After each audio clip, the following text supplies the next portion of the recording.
नमस्कार, आप देख रहे हैं कमोडिटी राउंडअप। मैं हूं मनीषा गुप्ता और आज बात करेंगे सोने की, जहां पर कल न्यूयॉर्क सेशन में हमने ऑल टाइम हाइज बनते हुए देखे और आज एशियन बाजारों में उसके ऊपर और खरीदारी होती हुई नजर आई।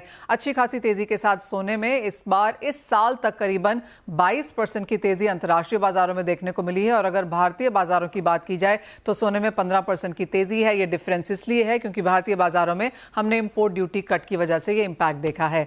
साथ ही बात करेंगे कच्चे तेल की, जहां पर 5 हफ्तों की गिरावट के बाद इस हफ्ते कच्चे तेल में अब तक यहां पर 2% की तेजी है। काफी हद तक गल्फ ऑफ मेक्सिको में जिस तरह से काम ठप है, 50 से 60 बैरल प्रतिदिन की वहां पर सप्लाई डिस्ट्रप्शन है, उसका फायदा कच्चे तेल को आता हुआ नजर आया है। साथ ही बात करेंगे यहां पर मौसम की। अब तक मानसून की बात की जाए तो ये 8% अबव नॉर्मल है। सितंबर का महीना कैसा रह सकता है, लानीना को लेकर यहां पर लेटेस्ट क्या है और भारत में वाटर रिजर्वॉयर्स के क्या लेवल्स हैं, इन सब पर करेंगे चर्चा। हमारे साथ आज जुड़ रहे हैं मेटल फोकस के principal consultant south Asia Chirag Sheth, Amrapali Gujarat के CEO चिराग ठक्कर, कामा ज्वेलरी के MD कॉलिन शाह और एमिरेट्स NBD के director doctor Dharmesh Bhatia. Break के बाद हमारे साथ होंगे स्काईमेट के प्रेसिडेंट मेट्रोलॉजी GP शर्मा। लेकिन शुरुआत सोने के साथ करेंगे। एंड चिराग, जिस तरह की तेजी ओवरनाइट यहां पर देखने को मिली है, क्या लगता है आपको? सभी एसेट क्लासेस में यहां पर बढ़त है, लेकिन गोल्ड में जिस तरह की सेंट्रल बैंक बाइंग है, क्या इंपैक्ट बनता हुआ देखते हैं आप यहां से? अब जी बिल्कुल। और ये देखिए मनीषा, ये काफी टाइम से ये चीजें चलती आ रही है जब हमने देखा है कि सारे एसेट क्लासेस में एक बुल रन आया हुआ है और हमने consistently global equities, Indian equities और सोने में भी एक ऊपर की एक चाल देखी है। अब देखिए, कल का थोड़ा मूव तो जरूर सरप्राइजिंग था, बट एक चीज अब यहाँ पे दो बहुत ही इंपॉर्टेंट चीजें निकल के आ रही है। पहली है कि शायद US इकोनॉमी में एक कंसर्न है स्टैग्फ्लेशन का। तो जब जब ऐसा एक सिनेरियो आता है कि जब स्टैग्फ्लेशन कंसर्न आ जाते हैं तो गोल्ड को एक जरूर एक सपोर्ट मिलता है। और दूसरी बात अब ये हो रही है कि शायद जो पहला रेट कट होगा वो शायद 50 बेसिस पॉइंट्स हो सकता है और फेड अपने अगले 2 या 3 मीटिंग में एक अग्रेसिव स्टांस ले सकता है। तो स्ट्रीट अब 100 to 125 बेसिस पॉइंट्स और कुछ लोग उससे भी ज्यादा इसको प्राइसिंग कर रहे हैं। तो यहाँ पे ये दो इम्पोर्टेंट चीजें जो पिछले 1-2 महीने में गोल्ड को मैं कहूँगा इन्फ्लुएंस कर रही है।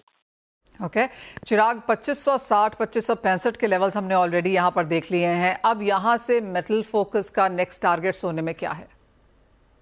देखिए, हमारा व्यू पॉइंट रहा है कि गोल्ड में 2650 से 2700 के बीच के लेवल्स आपको एंड ऑफ दिस ईयर या फर्स्ट क्वार्टर नेक्स्ट ईयर में देखने को मिल सकते हैं। तो हम अभी भी बरकरार है इस व्यू को लेके। हमारा लास्ट 2-3 दिन में जो बड़ी तेजी आई उससे कोई व्यू चेंज नहीं हुआ है। अभी भी 2 या 3 इंपॉर्टेंट चीजें जो गोल्ड को सपोर्ट कर रही है। एक है फिजिकल बाइंग काफी हद तक अच्छी रही है। OTC में भी जो हाई नेटवर्थ कस्टमर्स है, जो अल्ट्रा हाई नेटवर्थ इंडिविजुअल्स है, उनका एक रुझान गोल्ड की तरफ बढ़ा हुआ है। सेंट्रल बैंक हालांकि परचेज स्लो हुई है बट वो अभी भी एलिवेटेड है। और तीसरा जियोपॉलिटिकल जो टेंशन है अभी भी उसका प्रीमियम गोल्ड में बरकरार है। Well absolutely. और जैसे आपने कहा, अच्छा खासा प्रीमियम है, $2650 और $2700 प्रति आउंस तक यहां पर सोना जा सकता है। लेकिन चिराग, सिर्फ सोने में नहीं, चांदी में भी तेजी आई है। ओवरनाइट 4% के गेन्स यहां पर हैं। साल के अंत तक अब आपको क्या लगता है, चांदी कहां जाएगी और इंडियन इंपोर्ट्स कैसे रह सकते हैं? आप देखिए, सिल्वर में सबसे पहली चीज, अगर मैं इंडियन डोमेस्टिक डिमांड की बात करूं तो इंडिया में ये हमारा अनुमान ये है कि जो अगस्त के महीने में करीबन 1000 टन की इंपोर्ट्स आए होंगे, क्योंकि एक बहुत ही स्ट्रांग रिएक्शन हमें देखने को मिला था। जो ड्यूटी कट हुई थी उसको लेके कंज्यूमर लेवल पे, स्पेशली जो सिल्वर वेयर के कंज्यूमर्स है और जो काफी इन्वेस्टमेंट के जो भी है इन्वेस्टर्स है जो साइडलाइंस में बैठे थे, उन्होंने भी सिल्वर की काफी हद तक बाइंग में इजाफा देखा था। हमारा मानना है कि अगले 2 या 3 महीनों में एक कंसिस्टेंटली 600 से 700 टन का शायद इंपोर्ट्स हमें सिल्वर में देखने को मिल सकते हैं। ओवरऑल अगर हम प्राइस की बात करें तो मेटल फोकस का मानना है कि सिल्वर के दाम फर्स्ट और सेकेंड क्वार्टर 2025 में करीबन $34 से $35 ऊपर में देखने को मिल सकते हैं। यानी यहाँ से अभी भी एक 15% की अपसाइड सिल्वर में अभी भी पॉसिबल है। ऑलराइट, तो सोने चांदी दोनों में तेजी की एक्सपेक्टेशन है। चिराग, अगर इन्वेस्टमेंट की बात करें तो जैसे आपने कहा कि इंडियन इन्वेस्टर्स एचएनआईज यहाँ पर काफ़ी हद तक इन्वेस्टेड हैं, सॉवरेन गोल्ड बॉन्ड्स तो अब यहाँ पर है नहीं, तो आप कहेंगे digital gold, ETFs, mutual funds, अगर फाइनेंशियलाइजेशन ऑफ गोल्ड को उस तौर से देखें तो अब ये प्रोडक्ट्स हैं।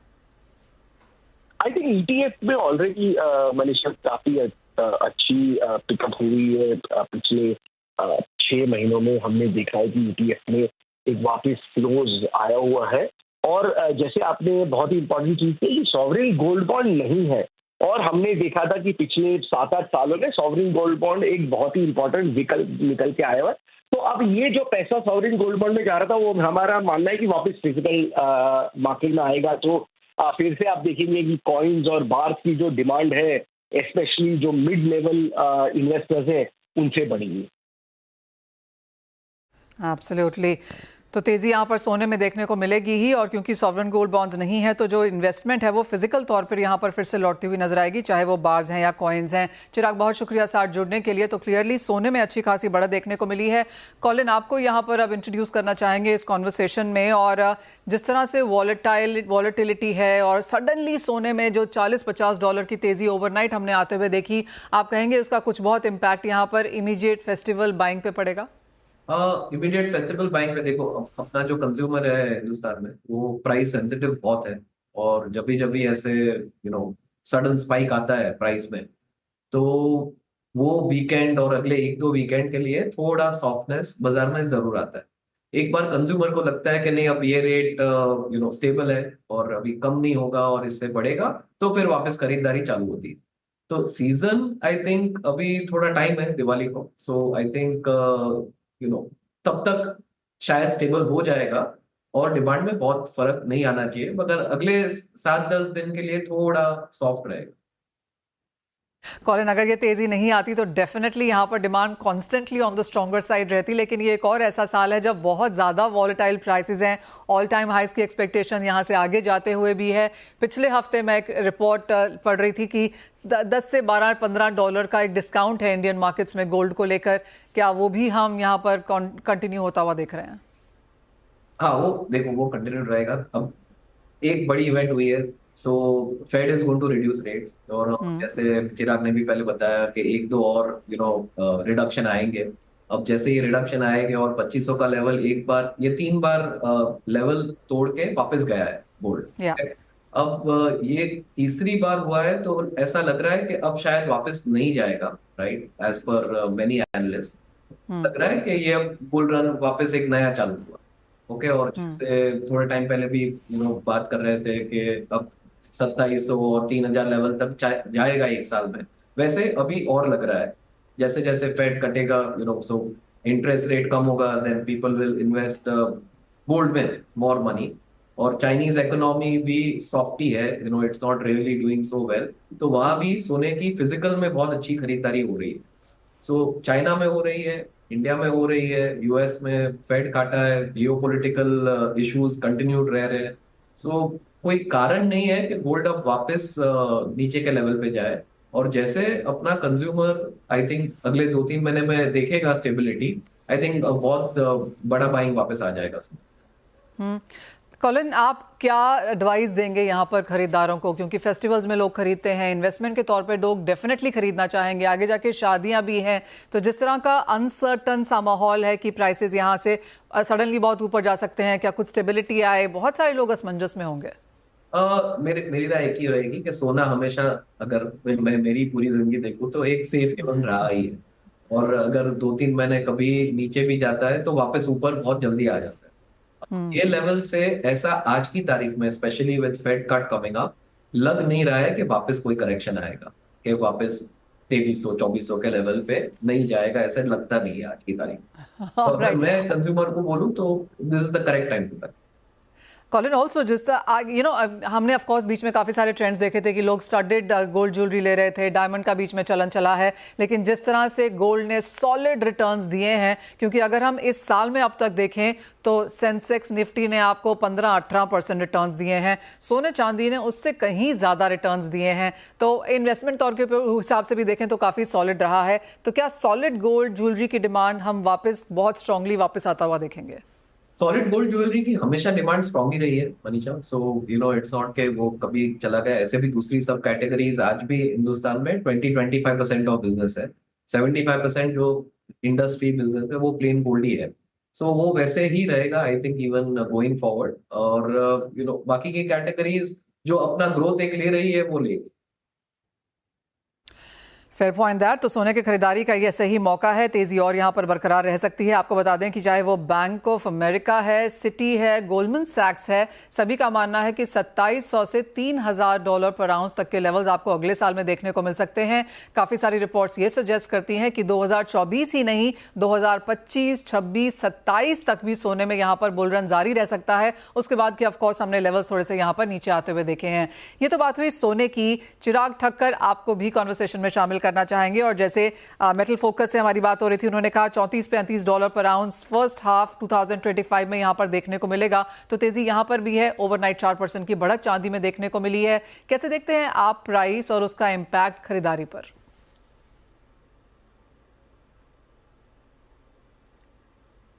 चिराग आप म्यूट पर हैं। So if you see last 6 महीने से silver is purely following gold का movement and gold is completely following all the fundamental news coming into the market. जैसे फेड रेट कट आ रहा है, जैसे Fed rate cut already discount हो चुका था लास्ट 2 महीने तक। नाउ तब वो टाइम पे ऐसा था कि उसको 25 पैसा तक का एक्सपेक्टेशन आ रहा था सभी से कि 25 पैसा कट होगा। Now we are at 50 basis point. तो if you see last 2 months there has been a consolidation mode. तो कंसोलिडेशन मोड में अभी टेक्निकली भी अगर देखें तो it is at a right level जहां से और अप मूव हम देख सकते हैं। तो I am sure silver is going to follow gold's move very very very sharply. At the same time अगर आप देखें तो इंडस्ट्रियल डिमांड सिल्वर मेटल की काफी ग्रो कर रही है ग्लोबली। तो I think silver has a higher potential to go upside, और शायद ऐसा भी हो सकता है कि गोल्ड से ज्यादा आउट परफॉर्म कर दे सिल्वर। चिराग, किस तरह के लेवल्स की एक्सपेक्टेशन आप कर रहे हैं? आपकी क्या कैलकुलेशंस है डॉलर टर्म्स में और रुपी टर्म्स में? I think in rupee terms, I am anticipating to target 6 digits, obviously 100,000. At the same time, अगर हम international levels की बात करें तो 32.5, 32.75 will be a level wherein there will be some pressure of selling coming in, क्योंकि हमने 32.5, 32.75 हमने 3 महीने पहले ऑलरेडी वो प्राइस हम देख चुके हैं। तो आई थिंक वहां पे कंसोलिडेशन मोड आएगा, but at the outest, I see a target of 34.5, 35 target for the international market. Okay, and Indian demand कैसी देखते हैं आप? क्योंकि अगस्त का महीना काफ़ी बेहतरीन था, 1000 टन का इंपोर्ट आता हुआ नजर आया। सितंबर में किस तरह के ट्रेंड्स देखने को मिल रहे हैं, और कोई कैलकुलेशन है कि आगे फेस्टिवल सीजन में बाकी के साल में किस तरह के इंपोर्ट्स होंगे? So last 2 months was very nice. बहुत अच्छे से फिजिकल डिमांड थी मार्केट में, चाहे वो ज्वेलर की डिमांड हो, चाहे फैब्रिकेटेड डिमांड हो, चाहे इन्वेस्टर की डिमांड हो।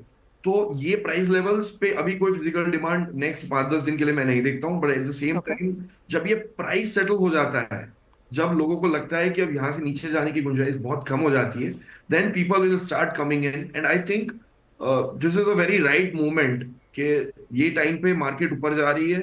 Eight the same time festive season बहुत आगे है, और जैसे ही देखेंगे अगर फेस्टिव सीजन में अगर थोड़ा सा भी करेक्शन आया तो फिजिकल डिमांड बहुत स्काई रॉकेट हो सकती है इसके अंदर। चिराग, लास्ट ईयर रिकॉर्ड इंपोर्ट्स थे, इस साल के टोटल इंपोर्ट्स क्या लगते हैं? I think I have always been saying this. We'll be maintaining the average of 6,800, 7,500 tons on silver side.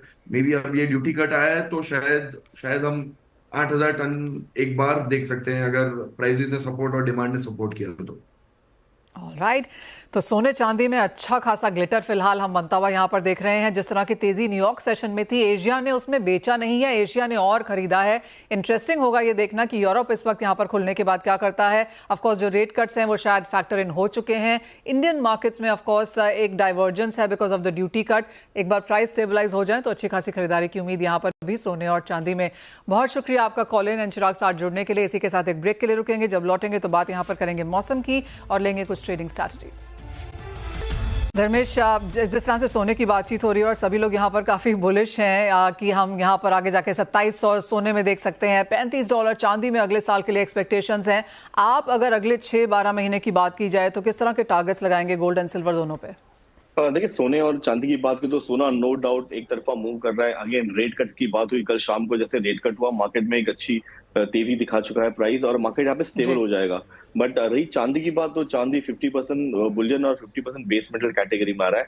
तो चांदी की क्षमता सोने से ज्यादा है। अगर ये $30 के ऊपर अगर टिकता है महीने के ऊपर भी, तो मेरे हिसाब से $35 के लेवल आपको शीघ्र ही देखने मिलेंगे। जो डोमेस्टिक मार्केट की बात करें तो 1 लाख का जो स्तर है वो मार्केट आ सकता है। तो मैं दोनों में बुलिश हूँ। मैं एक्सपेक्ट करता हूँ कि तेजी दोनों में बरकरार रहेगी। जिस तरह की बढ़त हमने इस हफ्ते मेटल्स में आते हुए देखी है, आपको लगता है ये आगे जाके जारी रह सकती है? चिराग, देखिए, मैं कॉपर की तरफ ज्यादा बेट करूंगा, क्योंकि मुझे लगता है कॉपर में अभी भी काफी अच्छी फर्मनेस दिखने में प्राइस में, और प्राइस कंटिन्यूसली 800 के स्तर होल्ड कर रहा है। मैं रेकमेंड करूंगा कि यहाँ पे आप निवेश करके चल सकते हैं। अंतरराष्ट्रीय मार्केट में भी ऑलमोस्ट 405 से ऑलमोस्ट 422 के स्तर आपको कॉमेक्स में देखने मिले हैं। तो यहाँ पे फर्मनेस बरकरार रहेगी, और रुपया अगर लुढ़कता है तो ये तेजी 810 से 815 तक की तरफ जा सकती है। तो बाय साइड में रहूंगा मैं। All right. और जिस तरह का स्ट्रॉन्ग रीबाउंड हमने कच्चे तेल में आता हुआ देखा है 5 हफ्तों की गिरावट के बाद, इस हफ्ते 2% की तेजी के साथ फिलहाल कारोबार, क्या ये सस्टेनेबल है? डेफिनेटली ये काफी सस्टेनेबल है, क्योंकि सारे के सारे कमोडिटी मार्केट हरे निशान में है और ये उसे मूव कर रहा है। प्लस डॉलर में कमजोरी के कारण एक अच्छी खासी स्पाइक देखने मिली है। मैं सलाह दूंगा आगे के महीने में आप निवेश करके चले, शीघ्र ही आपको 6100 के स्तर आपको देखने मिल सकते हैं। ऑलराइट, तो सभी जगह यहाँ पर खरीदारी के मौके फिलहाल धर्मेश की तरफ से आते हुए बहुत शुक्रिया धर्मेश हमारे साथ जुड़ने के लिए। तो चाहे वो सोना चांदी है, मेटल्स है, कच्चा तेल है, लॉन्ग पोजीशन बना के कारोबार करना है। अब बात आगे करते हैं और मानसून की तरफ जाते हैं। मिस्टर जीपी शर्मा हमारे साथ जुड़ चुके हैं। मिस्टर शर्मा, सबसे पहले तो मानसून पर एक सेंस लेना चाहेंगे, जहाँ पर 8 से 9% हम अबव नॉर्मल हैं। कैसे देखते हैं आप सितंबर का बाकी का महीना? मनीषा, सितंबर के महीने में अभी तक लगभग 20% के करीब वर्षा ज़्यादा है सितंबर में, और एक सप्ताह और भी ऐसा ही चलता रहेगा, क्योंकि एक और मानसून का सिस्टम डिप्रेशन या लो प्रेशर बन रहा है बंगाल की खाड़ी में। हालांकि चलेगा वो मध्य भारतीय भागों की तरफ से ही, जैसे छत्तीसगढ़ मध्य प्रदेश से होते हुए हो सकता है राजस्थान तक भी पहुंचेगा। मानसून अच्छी चल रही है, लेकिन कुछ पॉकेट अभी भी ऐसी हैं जिनमें वर्षा कम रही है। पंजाब की बात करें, जो पूर्वी भाग है, पश्चिमी बंगाल की बात करें, बिहार की बात करें, उनमें मौसम उसमें आज के दिन में भी लगभग 25% तक की कमी है। और वो कमी तो शायद अब हो सकता है जो पूर्वी भाग है, क्योंकि इस सिस्टम के कारण जिसका मैंने जिक्र किया, पश्चिम बंगाल में, बिहार में, झारखंड में अच्छी वर्षा होनी चाहिए अगले 2-3 दिनों में। और लेकिन पंजाब वाले जो क्षेत्र हैं, इनमें तो अब मानसून के करीब वापस जाने का भी समय आ गया है, और एक सप्ताह बाद तक। तो इसलिए इसमें ऐसा ही रहेगा, इसमें कोई ज्यादा फेरबदल होने का चांस नहीं है। पर कुल मिला के तो मानसून लगभग जो पहले जून के महीने में काफी कम था, अब ठीक है, बहुत अच्छा है कई जगहों पर तो। और बहुत कम बार ऐसा होता है कि लगातार 3 महीने जुलाई, अगस्त और सितंबर मानसून की चाल एक अच्छी रहे। और नहीं तो एक आध बार ब्रेक जरूर देखने को मिलता है, वो ब्रेक इस बार नहीं रहा। जी मिस्टर शर्मा, तो 20% अबव नॉर्मल हम सितंबर में हैं। ओवरऑल मॉनसून आप कहाँ खत्म होता हुआ देखते हैं, एक? और दूसरा, जो ये लानीना अब यहाँ पर माना जा रहा है कि सितंबर ऑनवर्ड्स हम यहाँ पर शायद सेट इन होता हुआ भी देखेंगे, आपको लगता है कि एक एक्सटेंडेड मॉनसून परहैप्स उसका एक इम्पैक्ट रह सकता है कि बारिशें यहाँ पर अक्टूबर तक एक्सटेंड हो जाएं? देखिए, जहाँ तक तो अभी सितंबर का सेकेंड हाफ जो होता है, उसमें नॉर्मल वर्षा ही वैसे कम हो जाती है डेली। तो इसलिए जो आंकड़े एक बार मिड सितंबर तक बन जाते हैं, उसमें ज्यादा फेरबदल लाना और मुमकिन नहीं होता है। 1-8% ही ऊपर नीचे जाता है, उससे ज़्यादा नहीं, क्योंकि डेली रेनफॉल कहाँ 10 मिलीमीटर होता था पहले, आज के दिन में अभी और एक सप्ताह बात करें तो वो लगभग 5 मिलीमीटर 4 मिलीमीटर तक भी आ जाएगा। इसलिए उसमें इतनी क्षमता नहीं होती कि वो एक बड़ा फेरबदल कर सके। तो मानसून अबव नॉर्मल ही खत्म होना चाहिए और लगभग 108 तक तो रहना चाहिए। ज़्यादा से ज़्यादा होगा तो 1-8% का ऊपर नीचे हो सकता है, ऐसा रहेगा। जहाँ तक लानीना का सवाल है, उसमें अभी काफ़ी प्रश्न है। देखिए, मानसून की अच्छी फोरकास्ट दी गई थी काफ़ी सारी एजेंसियों द्वारा कि लानीना आ जाएगा और आईओडी भी पॉजिटिव हो जाएगा, इसलिए उसके चलते हमें एक अच्छा मानसून देखने को मिलेगा। ना तो लानीना आया है और ना ही आईओडी पॉजिटिव हुआ है, लेकिन मानसून की चाल तो अच्छी रही है। इसका मतलब मानसून की अपनी ही एनर्जी, मैं कई बार उसका जिक्र करता हूँ, इंटरनल डायनेमिक्स बहुत हैं, हालांकि beyond our understanding I will say, even as on date अभी तक भी हम समझ नहीं पाए हैं। उसके दम पे मानसून अपने ही दम पे इतना चला है और काफी अच्छा रहा है, अबव नॉर्मल रहा है। लानीना अभी इतनी जल्दी आने का नहीं है, मैं तो कह रहा हूँ और 6-8 हफ्ते निकल जाएंगे। हम अक्टूबर की बात कर रहे हैं, हो सकता है अक्टूबर भी क्रॉस करके हो सकता है पहला हाफ जो नवंबर का आ जाए। लानीना के बारे में, एक तो लानीना का कोरिलेशन वेदर एक्टिविटी के साथ बहुत स्ट्रॉन्ग नहीं होता है। एल नीनो का होता है, एल नीनो मानसून खराब करता है और कर ही देता है।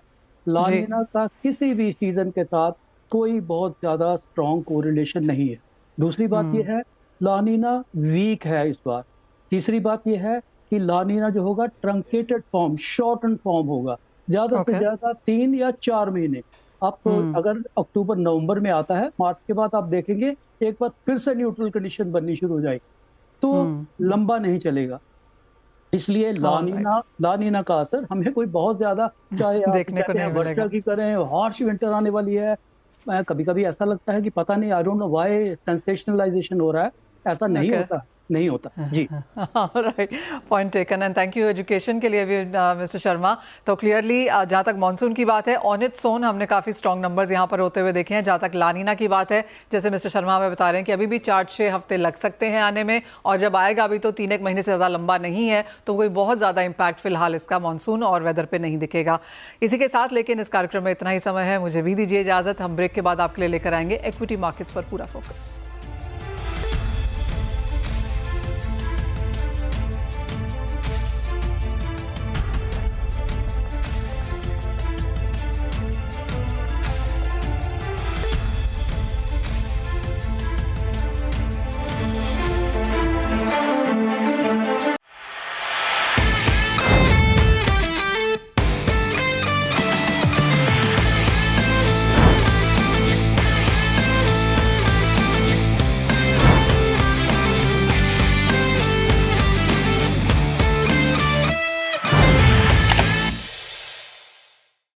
बता दें कि मनी कंट्रोल पर दिए गए विचार एक्सपर्ट्स के अपने निजी विचार होते हैं। वेबसाइट या मैनेजमेंट इसके लिए उत्तरदायी नहीं है। यूजर्स को मनी कंट्रोल की सलाह है कि कोई भी निवेश निर्णय लेने से पहले सर्टिफाइड एक्सपर्ट की सलाह लें।